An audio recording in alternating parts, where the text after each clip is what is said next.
Good morning, good afternoon, good evening, wherever you are in the world. Today, we're going to continue with Sarah Bombranik's Simple Abundance, 365 Days to a Balanced and Joyful Life.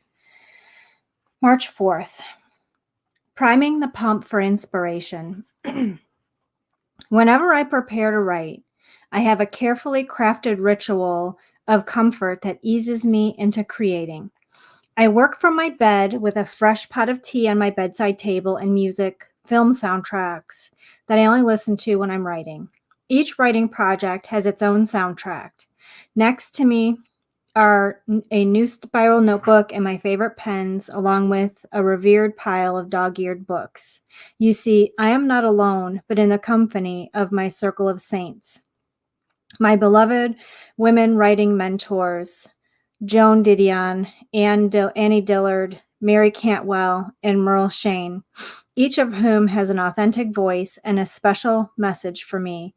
I savor the work of their hands, hearts, and minds once again to get my own creative juices flowing. My writing ritual is what I refer to as priming the pump for inspiration. When you must pump water from a well the old-fashioned way, by hand, you need to pour a pitcher of water down the pump to get it going. I prime my personal pump in a very particular way because the repetitiveness of the process activates the right side of my brain where creativity dwells. I use the same Billique porcelain mug for tea, listen to the same music, write with the same type of pens and notebooks, reread the same books. The instantly recognizable ritual informs my brain that we are now working, picking up from where we left off yesterday. Before I realize it, I'm jotting down notes as if I'm taking dictation from spirit. When I've got a rough draft written in longhand, I head into my office to work on the computer. Now the real writing begins. But once again, I have coaxed inspiration into helping me through the power of ritual. Fledgling writers always love to discover the personal secrets of other writers, and mine is harnessing the discipline of rhythm and routine. I'm at my desk by 10 a.m. so that the muse knows where to find me. You need to create a reassuring ritual for yourself to access your inner reservoir, that place deep within you, inhabited by imagination. Why not create an inviting one for when you work with your illustrated discovery journal?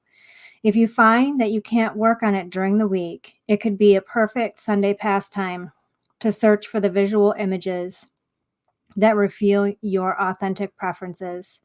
Make the process as appealing as possible. Perhaps you can take a long, leisurely soak in the bathtub.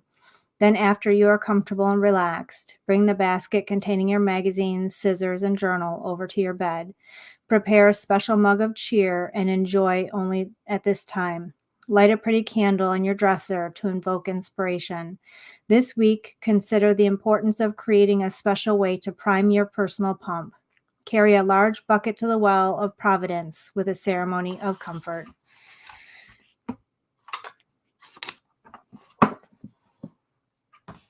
Do any of you guys have any special rituals that you guys perform in order to do things like this? I know when I was writing my book, in order for me to get into a space where I could clear everything away and not think about anything in order to write, I would listen to Baroque music, and that really helped me to be able to, be creative and write. I also realized that I couldn't be in my house. I had to be out of the house in order to write, because at home for me, there were just too many distractions. So being out of the house and being like in a Starbucks or at the library, when I went there and I sat down, I would order a certain drink that I would only do when I would write. And, I had my notebook. Let's see, where is it? I had a certain notebook that I was writing in. So this is the notebook. I actually, wrote out my entire book longhand in this. And so I knew that when I saw this, that I was going to be writing. And, so I had this ritual that I set up around writing. And it's the same thing with my morning routine. So I get up at 4:30 in the morning, I go downstairs and I make coffee. I put the coffee on. I feed the cat. I go down to my basement. I get on my treadmill. I do a couple miles on the treadmill while I watch a show. And then when I'm done with that, I come upstairs. I get coffee and a breakfast. And then I come up to my office and I eat my breakfast and drink my coffee while I am writing in my journal, my gratitude journal. So, while I'm on the treadmill watching the shows, I'm thinking about things that I'm grateful for. And then I meditate. So these are rituals that I have. They're very specific, set by time and, stuff like that. Like I talked yesterday about my weekend ritual for my weekend coffee.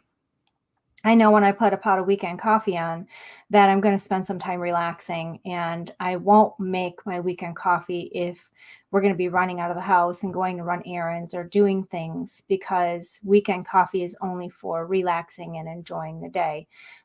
So what rituals do you guys have around, doing certain things? If there's something that you have that you do when you're cleaning or organizing or, writing or whatever, let us know in the comments what it is that you do. Until tomorrow, I hope you have an amazing and blessed day.